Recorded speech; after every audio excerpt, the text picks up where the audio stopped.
were nervous maybe as they saw the army coming, but they had confidence. They had defeated Roman armies before and thought they might be able to do it again.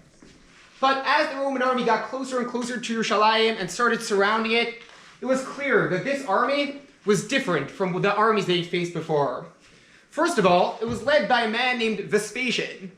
He was a hero in the Roman armies. He had recently conquered many of the British tribes. He has won many battles throughout his time as a Roman general. It wasn't a small army either. Vespasian was leading four Roman legions, each consisting of 5,000 men.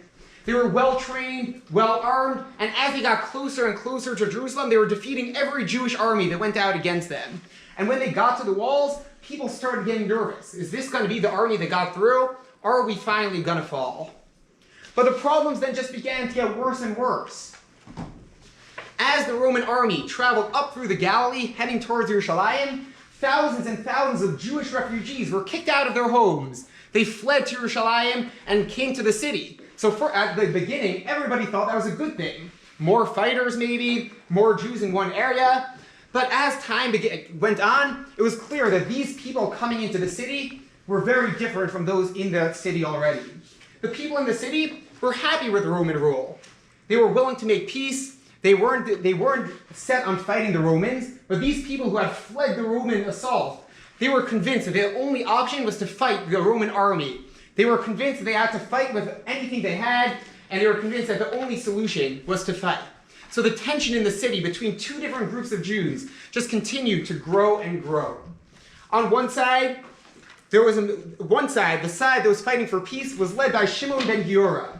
The other side was led by Eliezer ben Simon. He was leading the zealots and arguing that we had to fight the Romans. So tension in the city was building, Jew was fighting Jew. Then it got worse. One night, Eliezer took a group of his people that were convinced that they had to fight the Romans, and he went and he burned all of the food in the city. The city was under siege. They had no way of getting more food. And in one night, they had food stored up. They might have been able to last a few more years, a few more months, who knows? But one night, food enough to feed thousands of people, went up in flames. Everyone in Yerushalayim was just staring at those fires, wondering what had happened. Had the Romans gotten through? What had happened? And in the morning, when it became clear that it was their own Jews who had burned those food stores, the tension in the city got worse and worse. Now, the motives for burning that food were good ones. Eliezer thought that if he made the people in the city desperate, then they would be all able and willing to go fight the Romans. But the reality was, people did get more desperate, but that desperation just turned to more fighting against each other. The situation was dire. And this was the situation, the background, for what Rabbi Yochanan ben Zakkai was facing being in Yerushalayim.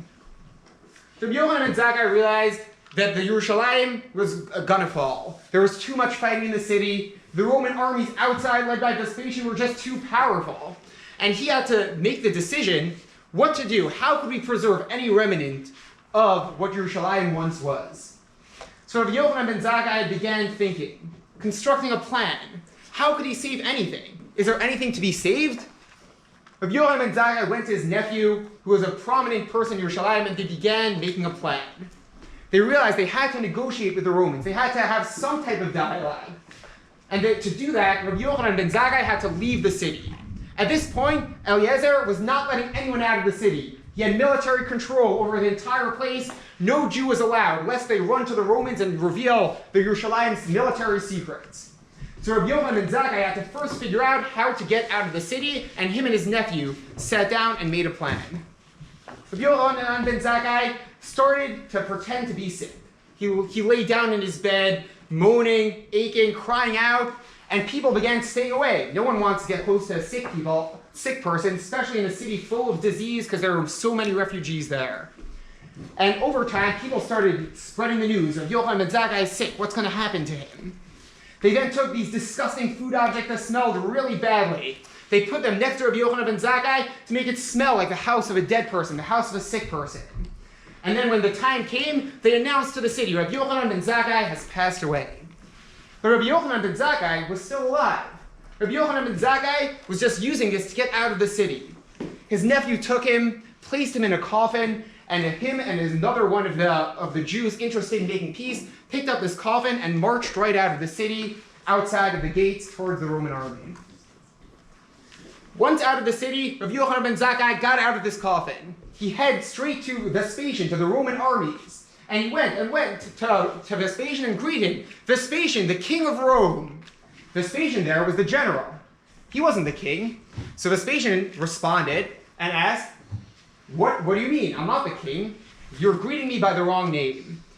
Rabbi Yochanan ben Zakkai, though, knew that Vespasian was going to be crowned king of Rome, and even as this conversation was going, a messenger came, informing Vespasian that he was, in fact, the new king of Rome. He was the Roman emperor. And Vespasian was so overjoyed, was so excited about this news, and so happy that Rabbi Yochanan ben Zakkai was the one to first deliver it, he offered Rabbi Yochanan ben Zakkai rewards. He said, what do you want from me, and I'll do it for you. Rabbi Yochanan ben Zakkai turned to Vespasian and asked for three things. The first thing he asked for is for healers, to heal his friend Rabbi Tzadok. By doing so, by asking to help his sick friend, he was showing the Roman Empire, that they cared. The Jewish people, even with all this fighting, they cared about each individual in the city. They cared about one individual who was sick, and he would use one of these requests to ask for his friend's health. The second request he asked for is for the Romans, when they entered the city, to spare the dynasty of Rabban Gamliel, who's actually my grandfather. They asked for them to save this Davidic dynasty, to hope that one day we'd have the continuity, that the Jewish leadership could continue as the years went on. That was the third request that allows me to be standing here, being appointed as the Nasi of the Sanhedrin. Rabbi Yochanan ben Zakkai turned to Vespasian and said, Tein li Yavne v'chachameha.